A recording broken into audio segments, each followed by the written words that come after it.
Hello guys, मेरा नाम वीरेंद्र जांगीड़ है और मेरा एसएससी सीजीएल 2024 के अंदर में सिलेक्शन हो गया है।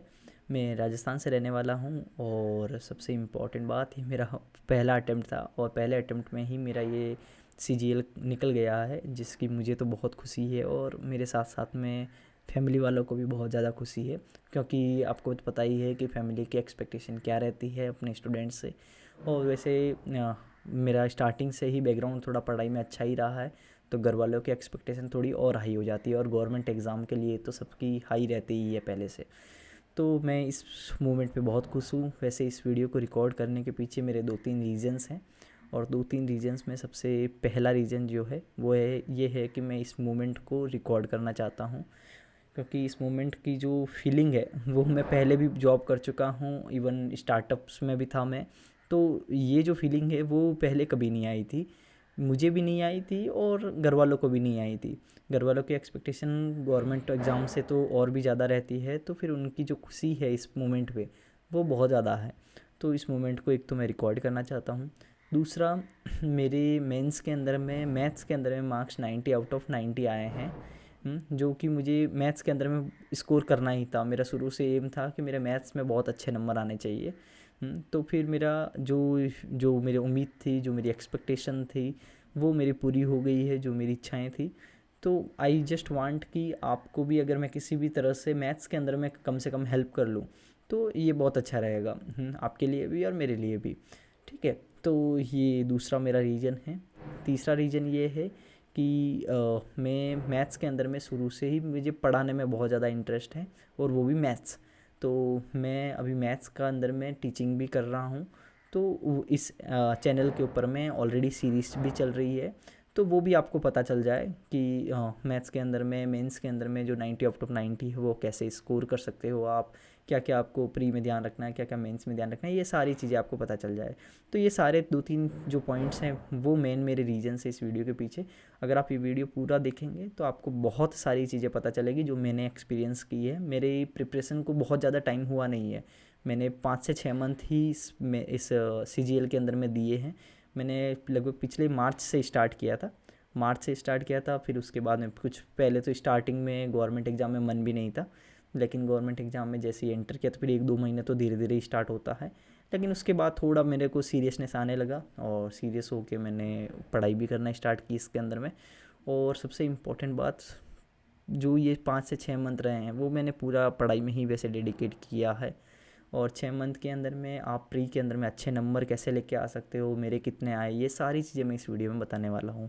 मेंस में आपको कैसे करना है, मेंस के अंदर में भी आप अच्छे स्कोर कैसे लेके आ सकते हो। अगर आपका फर्स्ट अटैम्प्ट है तो आप बहुत अच्छा टॉप 100 में रैंक आए ना आए वो तो लक के ऊपर भी डिपेंड करता है, लेकिन हाँ एटलीस्ट आप अच्छा सिलेक्शन कैसे ले सकते हो, जो कि आपका पहला सिलेक्शन हो जाए उसके बाद में आप और थोड़ा प्रिपरेशन करके भी रैंक अच्छी ला सकते हो। तो ये सारी चीज़ें हम लोग डिस्कस करेंगे। ठीक है, तो अब मैं आपको दूसरी चीज़ है वो मैं ये बता देता हूँ कि मेरे प्री के अंदर में स्कोर कितना था। प्री के अंदर में जो CGL के अंदर मेरा स्कोर था 160। ठीक है, नॉर्मलाइज्ड मार्क्स बता रहा हूँ मैं। तो ये मेरा था 160 और मेरी जो शिफ्ट थी वो सेकेंड हार्डेस्ट शिफ्ट थी। सेकेंड हार्डेस्ट शिफ्ट जो कि 18 सितंबर की तीसरी जो शिफ्ट थी वो मेरी शिफ्ट थी। तो मेरा जो मार्क्स है वो 160 था और ये पहले 2-3-4 महीने 5 महीने की अच्छी प्रिपरेशन से ये नंबर मेरे को तो जितना उम्मीद थी उतना आ गया और वो बहुत अच्छा मार्क्स है। तो इतना मुझे आ गया, मेरे नंबर आ गए थे।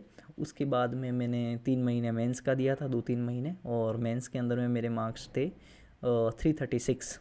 और ऐसा नहीं है कि जो बहुत ज़्यादा नॉर्मलाइजेशन में मेरा को बहुत ज़्यादा बेनिफिट हुआ है, क्योंकि इस बार नॉर्मलाइजेशन का बहुत ज़्यादा इश्यू है। अगर आपने देखा हो तो आपने भी फील किया होगा कि बहुत ज़्यादा नंबर ऊपर नीचे हो गए हैं नॉर्मलाइजेशन के कारण में। लेकिन मेरा शिफ्ट 20 जनवरी को था, तो नॉर्मलाइजेशन का मुझे इतना ज़्यादा नंबर तो नहीं बढ़ा है, लेकिन हाँ बढ़ा ज़रूर है, 2 नंबर बढ़ा है, 2 से 3 नंबर बढ़ा है मेरा नॉर्मलाइजेशन के अंदर।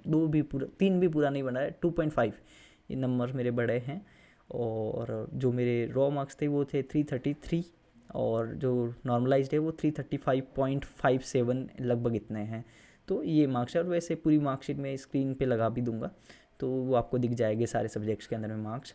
जिसमें मेंस के अंदर में मेरे मैथ्स में 90 आउट ऑफ 90 थे, रीजनिंग में 83 थे, और इंग्लिश के अंदर में 119 119 नंबर थे, और जीके के अंदर में 41। जीके के अंदर में मेरे 41 मार्क्स थे, जो कि बहुत ज़्यादा अच्छे थे, जितनी मेरी को उम्मीद थी, क्योंकि मेरा जो बैकग्राउंड रहा है वो इंजीनियरिंग रहा है। मैं सिविल इंजीनियर हूँ और मेरा एनआईटी रायपुर छत्तीसगढ़, तो एनआईटी रायपुर छत्तीसगढ़ से मेरा ग्रेजुएशन हुआ है। और वैसे ये मेरा किसी भी गवर्नमेंट एग्ज़ाम में ये मेरा पहला भी एग्ज़ाम था, क्योंकि मुझे पहले से ही गवर्नमेंट एग्ज़ाम में कोई ज़्यादा इंटरेस्ट था नहीं। अभी तो है, लेकिन पहले बिल्कुल ही नहीं था। तो गवर्नमेंट एग्ज़ाम में मैंने कभी तैयारी की ही नहीं किसी भी एग्ज़ाम के लिए। मेरा कॉलेज ख़त्म होते ही प्लेसमेंट हो गया था एलएनटी के अंदर में, तो मैंने 2 साल लगभग वहाँ पे काम किया है। उसके बाद में मैंने वहाँ पे रिजिग्नेशन दे दिया। उसके बाद मुझे स्टार्टअप करना था, तो स्टार्टअप में था। 2-3 साल में भी स्टार्टअप में था।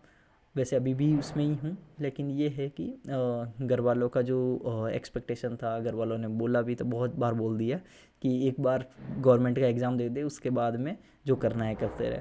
थोड़ा रहता ही है घर वालों का इस मामले में, थोड़ा रहता है। तो उन्होंने बहुत ज़्यादा बोला। तो और मेरे दोस्त ने फिर, जो मेरा बेस्ट फ्रेंड है अशोक, तो उसने फॉर्म भर दिया कि मैं तो एसएससी कर रहा हूँ, तो एसएससी का तू भी कर ले।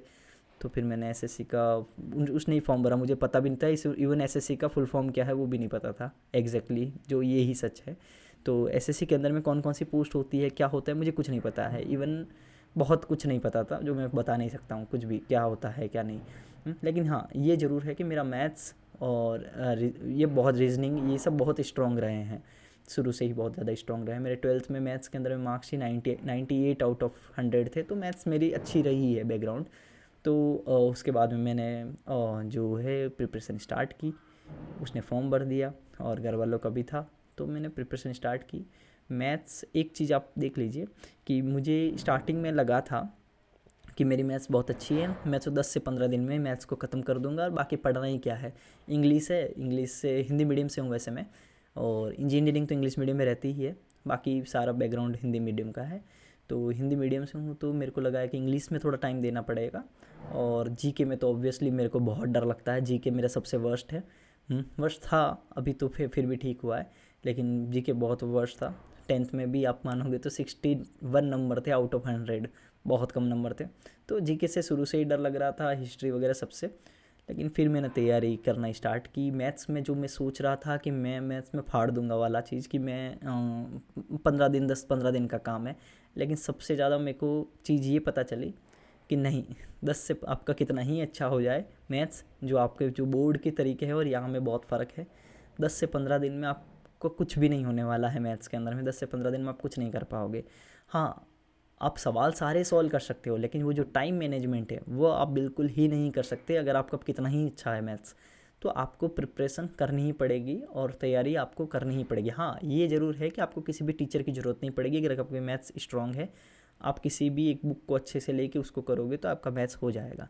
तो मेरा मैथ्स हो गया। मैंने वैसे एक भी टीचर को पूरा अगर बोले तो मैंने किसी को भी कोर्स तो मैंने चारों सब्जेक्ट में किसी का भी नहीं लिया है, किसी भी सब्जेक्ट का कोर्स नहीं लिया है। लेकिन हाँ, मैथ्स के अंदर में और बाकी जो सब्जेक्ट्स के अंदर में क्या है कि मैंने मैथ्स का है कोई एक बुक ले ली, उसको मैं पढ़ता रहता था, उसको मैं रिवाइज़ कर, एक नोट्स, अब मान लो कि जो फार्मूला बुक वगैरह टाइप के आते हैं, फार्मूलाज आते हैं अलग अलग जिसमें लिखे हुए, एक वो ले लिया, उसको पढ़ना स्टार्ट किया। उसके बाद में आपके जो PYQs रहते हैं वो सॉल्व करना स्टार्ट किया। तो वो उससे हो गया। और सारे चैप्टर तो मैंने किए भी नहीं थे, कुछ चैप्टर मेरे पहले से स्ट्रॉन्ग थे। तो धीरे धीरे टेस्ट वगैरह से मैथ्स हो गई मेरी। एक चीज़ इम्पॉर्टेंट, अगर आप, मैं शुरू में ये सोचता था कि मेरे जो 200 में से जो मार्क्स है वो तो मतलब बहुत इजी है लाना, ये मेरा था उम्मीद। तो मैंने पहला टेस्ट ना मैंने बिना प्रिपरेशन के दिया था, बिना प्रिपरेशन, कोई भी मैंने प्रिपरेशन नहीं की थी। जिस दिन मैंने सोचा था कि अब मैं इसका तैयारी करूँगा, उस दिन मैंने टेस्ट दिया था। उस समय मेरे 200 में से जो मार्क्स आए थे, मैंने PYQ का पेपर दिया था 2023 का शायद दिया था, तो उसमें मेरे मार्क्स आए थे 60 नंबर आए थे 200 में से। और जो लास्ट में जो मेरे फाइनल में जो प्री में मार्क्स आए हैं वो है 160। तो 60 से 160 का जो अंतर है वो मेरे को ये पता चला कि हाँ आपका। लेकिन एक चीज़ और बताता हूँ, 60 नंबर जो थे उसमें से मेरे मैथ्स में जो पहली बार बिना कोई प्रिपरेशन के जो दिया था, उसमें मैथ्स में मेरे थे 45 आउट ऑफ 50। तो 45 नंबर मेरे मैथ्स में थे। तो बाकी जो तीनों सब्जेक्ट हैं ना उनमें 15 ही नंबर आए थे। वो इसलिए नहीं कि मुझे सवाल नहीं आ रहे थे, वो इसलिए कि मेरा तो पूरा टाइम ही मैथ्स में चला गया। एग्ज़ाम का 60 मिनट, क्योंकि मुझे कभी दिया नहीं था कुछ भी। तो 40-45-50 मिनट तो मेरे मैथ्स में ही लग गए थे। फिर 10-15 मिनट में मैंने जो थोड़ा बहुत ऐसे ही फास्ट फास्ट किया, इंग्लिश और मैथ, रीजनिंग, जीके तो मैंने देखा भी नहीं उस दिन पहले टेस्ट में, रीजनिंग का थोड़ा बहुत किया। तो ये मेरे उस समय 60 आए थे। फिर धीरे धीरे जो टाइम मैनेजमेंट हुआ, फिर दूसरा टेस्ट में 80, तीसरे टेस्ट में मेरे 100 क्रॉस हो गए थे, 100 क्रॉस थे मेरे तीसरे ही टेस्ट में। तो फिर वो मुझे थोड़ा पता चला कि हाँ, टाइम का इश्यू है यहाँ पे, इश्यू पढ़ाई से ज़्यादा टाइम का है। तो फिर टाइम वगैरह मैंने मैनेज करना स्टार्ट किया। फिर मैंने थोड़ा स्ट्रेटजी, पहले मैं क्या, शुरू में मैथ्स को थोड़ा बहुत ज़्यादा लेता था, तो मैथ्स में तो क्या करता था मैं, पहले वही करता था सेक्शन। फिर मैंने अपनी स्ट्रेटजी चेंज की, रीजनिंग वगैरह पहले करने लगा, फिर जीके और ऐसे करके फिर मैथ्स को लास्ट में जब मैथ्स को करने लगा, तो फिर मेरे मैथ्स में मार्क्स शुरू में 15-18 ऐसे मार्क्स आने लगे, क्योंकि सारा टाइम फिर उस दूसरे में निकल जाता था, 3 में। फिर मैथ्स के लिए टाइम कम बचता था। तो मैथ्स में क्योंकि मैं ट्रिक वगैरह से किसी से सॉल्व नहीं करता था, नॉर्मल अपने जो एक्स मान के मेथड है उनसे ही करता था, बोर्ड वाले। तो फिर मैंने धीरे धीरे पढ़ना स्टार्ट किया। फिर मैथ्स में भी हाँ होने लगा, अच्छा होने लगा मैथ्स में भी इम्प्रूवमेंट। तो ये जो सारी चीज़ है, वैसे बहुत सारी और भी वीडियोस रहेगी, उसमें मैं डिटेल में बताऊंगा, क्योंकि ये वाला तो मैं अपने दिल की बात बताने के लिए वीडियो है। तो कैसे कैसे ईच स्टेप में फिर धीरे धीरे कैसे बढ़ा रीजनिंग में। और हाँ, मैंने जब ये सब होने के बाद मेंस में, जब मेंस का पहली बार टेस्ट दिया था मेंस का प्री के बाद में, तो उस समय मेरे आए थे 285, 285 नंबर आए थे पहली बार मेंस वाले में, मॉक में। और रियल एग्ज़ाम में 333 थे। तो उसके बाद में ये और नॉर्मलाइज होकर 336। तो एक तो ये चीज़ें हैं। तो मैं एक इम्पॉर्टेंट चीज़ आपको, जो आपका, हाँ सबसे इम्पोर्टेंट, एक तो मैं आपको शिफ्ट बताना था। मेरी शिफ्ट थी 20 जनवरी की, क्योंकि इस बार आपके शिफ्ट का भी बहुत ज़्यादा इश्यू है, बहुत ज़्यादा है कि आपकी कौन सी शिफ्ट है, आपकी कौन सी शिफ्ट थी 20 जनवरी की। और हाँ, इस बार कट ऑफ भी बहुत ज़्यादा गई है। और अगर आपको मैथ्स की तैयारी करनी है, मैं मैथ्स पढ़ा रहा हूँ शुरू से ही, मेरा इंटरेस्ट पढ़ाने में ही है मैथ्स को। तो मैथ्स मैं पढ़ा रहा हूँ इस चैनल के ऊपर में। अगर आपको ज्वाइन करना है तो आई वॉन्ट डिसअपॉइंट यू, ये पक्का है कि मैं आपको निराश नहीं करूँगा कि आपको हेल्प नहीं किया इस टाइप से। आप मुझे मैसेज कर सकते हो, पहली चीज़। आप टेलीग्राम ग्रुप का लिंक दिया हुआ है, उसको ज्वाइन कर सकते हो। उसके बाद में PYQs की जो 2024 के जितने भी 36 शिफ्ट थी आपके प्री के, वो सारी शिफ्ट को मैं सॉल्व भी करवा रहा हूँ। 3-4 लेक्चर आ भी चुके हैं उसके, और बाकी टॉप 10 सीरीज़ और बहुत सारी अलग अलग चीज़ें भी हैं। आप इस चैनल को सब्सक्राइब कर सकते हो, आपको करना ही है। आपको अगर सब कुछ अच्छा लगेगा, इस पर कंटेंट भी देख सकते हो। और आपको अगर चाहिए कि आपको मैं हेल्प करूं, तो आप इस चैनल को सब्सक्राइब कर लो, टेलीग्राम ग्रुप को ज्वाइन कर लो। तो वहाँ पे आपको और भी ज़्यादा इन्फॉर्मेशन मिल जाएगी कि आगे क्या करना है, कैसे आपको बात करना है। वहाँ पे डाउट्स भी आप पूछ सकते हो मैथ्स के, आपको बहुत ज़्यादा हेल्प रहेगी, ये तो पक्का है। उसके बाद में दूसरी चीज़, हाँ एक और चीज़ है कि मैं ये वीडियो रिकॉर्ड करने के पीछे एक सबसे बड़ा कारण और है कि मेरे घर वालों ने बोला था, लाइक फादर ने, मैं पापा ने बोला था कि अगर गवर्नमेंट में सिलेक्शन हो जाएगा तो मैं कुछ गिफ्ट दूंगा, ठीक है। तो उन्होंने बोला था कि गिफ्ट दूंगा। तो मेरा सिलेक्शन हो गया। तो सिलेक्शन हो गया, और तो उन्होंने मुझे ये जो अभी मैं जिस फ़ोन से रिकॉर्ड कर रहा हूँ, ये मुझे कल ही गिफ्ट दिया है उन्होंने, कल ही। तो सबसे बड़ी चीज़ है कि मैं ये वीडियो रिकॉर्ड करने के पीछे सबसे बड़ा कारण यही है कि मैं चाह रहा था कि इस फ़ोन से पहला वीडियो यही रिकॉर्ड किया जाए।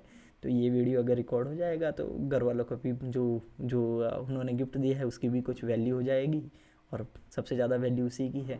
तो वो भी हो जाएगा, और जो मैं बताना चाहता हूँ वो भी हो जाएगा। तो ये पापा ने कल ही गिफ्ट दिया है, और मम्मी और बाकी जो फैमिली मेम्बर्स है, सबको जो अभी इस समय जो खुशी का लेवल है वो बहुत अच्छा है। देख मतलब वो जो था ना इमोशनल करने वाला वो है। तो मतलब that is the good thing. तो वो जो चीज़ें हैं वो बहुत बहुत मतलब कि खुश करने वाली है। और हाँ, एक इम्पॉर्टेंट चीज़ और है आपको बताने के लिए कि अगर आपको चाहिए, मैं व्हाट्सएप के ऊपर में भी और ग्रुप्स भी है और भी स्टूडेंट्स हैं जुड़े हुए। तो कुल मिला के मेन चीज़, आप टेलीग्राम ग्रुप पे आप ज्वाइन कर लो, मैं आपको वहाँ पे और भी डिटेल के अंदर में चीज़ें बताऊँगा। और अगर किसी को, मैं वैसे अपनी मार्कशीट भी लगा दूँगा इस वीडियो के अंदर में, अगर आपको कोई भी डाउट्स भी है तो आप कमेंट सेक्शन में कमेंट कीजिए, वो भी मुझे बताइए, मैं आपको उसमें भी हेल्प करूँगा। और मैं थोड़ा अपने बैकग्राउंड के बारे में बता दूं कि आपको अगर लग रहा हो कि 5 से 6 महीने में क्या तैयारी हो सकती है, क्या 5 से 6 महीने में तैयारी की जा सकती है। तो उसके लिए 2-3 जो शॉर्ट के अंदर मैं बता देता हूँ कि क्या चीज़ें। अगर आपका मैथ्स बहुत ज़्यादा वीक है, बहुत ज़्यादा वीक है मैथ्स, तो मुझे नहीं लगता है कि आप 5 से 6 महीने में तो कर लोगे। क्योंकि मेरा मैथ्स बहुत स्ट्रॉन्ग था इस मामले में, तो भी मुझे लग गए थे। लक और कोई बहुत एक दो जो बंदा होता है, मैं उसकी बात नहीं कर रहा हूँ, मैं जनरलाइज बात बोल रहा हूँ। मैथ्स अगर आपकी वीक है, बहुत वीक है, तब तो आपको दूसरा कोई एग्ज़ाम देख सकते हो। अगर लगता है कि यार मैथ्स में जोड़ बाकी गुणा भाग और परसेंटेज सब कुछ मेरा है, लेकिन अभी प्रैक्टिस थोड़ी बाहर है, तो आप कर सकते हो ट्राई। लेकिन फिर साल भर आपको लगेगा, आराम से साल 1.5 साल भी लग सकता है। तो आपको मैथ्स कुल मिला के थोड़ी सी आपका अपर लेवल होनी चाहिए मैथ्स के अंदर में, और अच्छा हाथ होना चाहिए। फिर उसके बाद में इंग्लिश, अगर आपको लगता है कि इंग्लिश तो मुझे कुछ भी नहीं आती है, तो फिर कोई मतलब नहीं है, फिर तो आपका 2-2 सब्जेक्ट वीक हो जाएगी। तो इंग्लिश ये है कि हाँ, हो जाएगी। आप ये बिल्कुल नहीं डरे कि हिंदी मीडियम का हूँ टाइप का, ऐसा तो बिल्कुल ही नहीं है यहाँ पे, कुछ भी नहीं है। 135 में से 135 भी आए हैं बहुत सारे स्टूडेंट्स के हिंदी मीडियम के, मेरे 119 नंबर आए हैं। तो बहुत अच्छा है, इसमें कोई डरने की बात नहीं है, हिंदी बहुत अच्छे नंबर आ जाते हैं। इंग्लिश वैसे इस बार तो इंग्लिश इतना ईजी आया, क्या बताऊँ, बहुत ज़्यादा ईजी इंग्लिश था। 2-3 सवाल मेरे 4 सवाल शायद 45 में से 4 सवाल गलत हो गए थे। तो ये जो 3-4 सवाल जो गलत है, वो भी आपको पता है स्पेलिंग्स एरर थोड़ी हो जाती है, कभी कुछ एक आध और हो जाता है, स्पेलिंग भी था एक आध सही, और ऑप्शंस थे वो भी एकदम क्लोज हो जाते हैं कभी कभी। तो वो थोड़ा है, इसके कारण थोड़ा हो जाता है इंग्लिश में 1-2 मिस्टेक। तो ये हुआ था, बाकी बहुत ईजी थे सब कुछ। और रीजनिंग तो हो ही जाता है समय के साथ में। और उसके बाद में जीके, हाँ जीके पे थोड़ी मैं बात करना चाहता हूँ। मैं जीके में बहुत डरता था, बहुत ज़्यादा डरता था जब मैं स्टार्ट किया था। और इतना ज़्यादा डरता था, मैं क्या बताऊँ आपको, बहुत ज़्यादा डरता था। सबसे पहले पॉलिटी किया, क्योंकि राजनीति का तो इंटरेस्ट है ही सबको, तो वो तो हो ही जाता है। तो कुल मिला के पॉलिटी सब्जेक्ट है वो, इतना नहीं लगता कि मैं हिस्ट्री पढ़ रहा हूँ। तो मतलब वो ऐसा नहीं लगता है कि मैं जी के पढ़ रहा हूँ, कहने का मतलब। तो वो इतना नहीं लगता है, डर नहीं लगता है। पॉलिटी तो फिर भी हो जाता है, आर्टिकल्स देखना वो सब देखना। तो मैंने सबसे पहले वो किया था, और मैथ्स टाइप ही फील हो रहा था। मैथ्स टाइप मतलब इतना ही इंटरेस्ट आ रहा था। उसके बाद में फिर मैंने ये ये हिस्ट्री किया था। सबसे अच्छा कि मेरे को जो हिस्ट्री वगैरह मैंने शुरू में मैराथन वगैरह से कर ली थी, एक एक लेक्चर तो मैंने किसी का नहीं देखा, क्योंकि हिस्ट्री थोड़ा और लक के बेस पे भी रहता है। और इस बार का पेपर तो आपने दिया ही है, तो आपको पता ही है कि लक कितना फैक्टर है, बहुत बड़ा फैक्टर है लक। कैसे कैसे मैं ईच सब्जेक्ट के ऊपर आगे वीडियो भी बनाऊंगा, अगर आपको जानना होगा आप कमेंट भी कर सकते हो। तो ये सारी जो चीज़ें रहेगी वो मैं आपको बताने वाला हूँ, सब कुछ बताऊंगा एक एक सब्जेक्ट के ऊपर मैं। तो बस यही आपको बोलना था कि मैंने अपनी तैयारी कैसे की, और मुझे इस समय क्या फ़ील हो रहा है, यही आपको बताना था।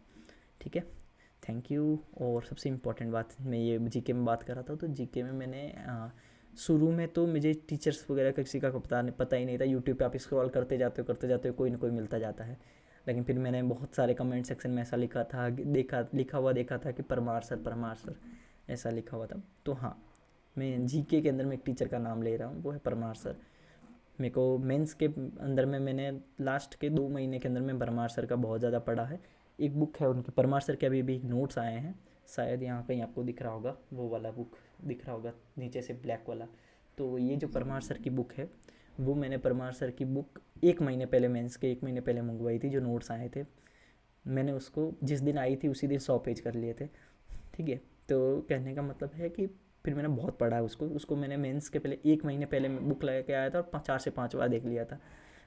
तो कहने का मतलब पूरी पूरी बुक देख लिया था, 3 लगभग 4 बार तो देख ही लिया होगा। फिर बहुत सारी चीज़ें, तो कुल मिला के जी के में तो मुझे परमार सर ही को ही रिकमेंड करूँगा मैं।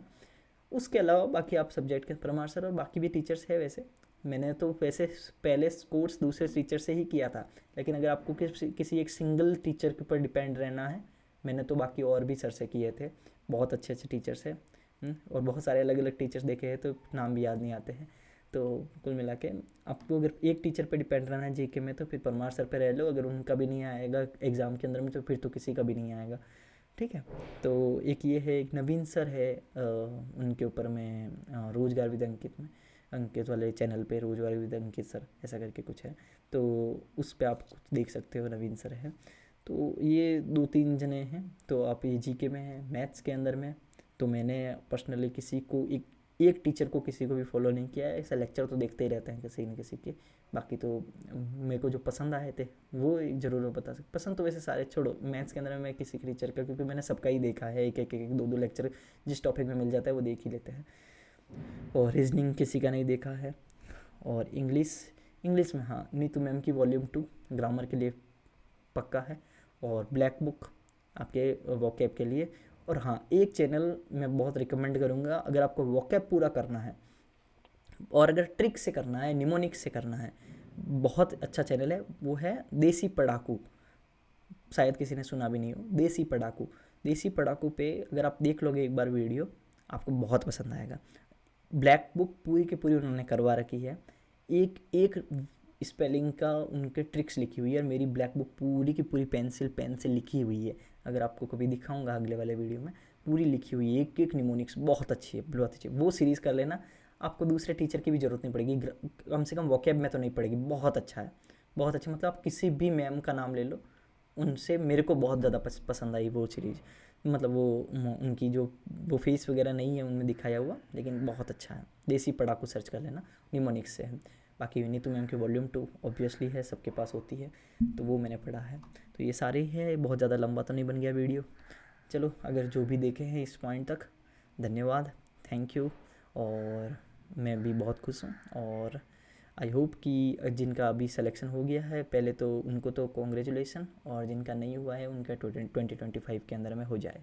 और भगवान करे कि वैकेंसी भी थोड़ी अच्छी आए, जिससे कि आप सबको भी नौकरी मिल जाए। ठीक है, चलो, बाय बाय, थैंक यू।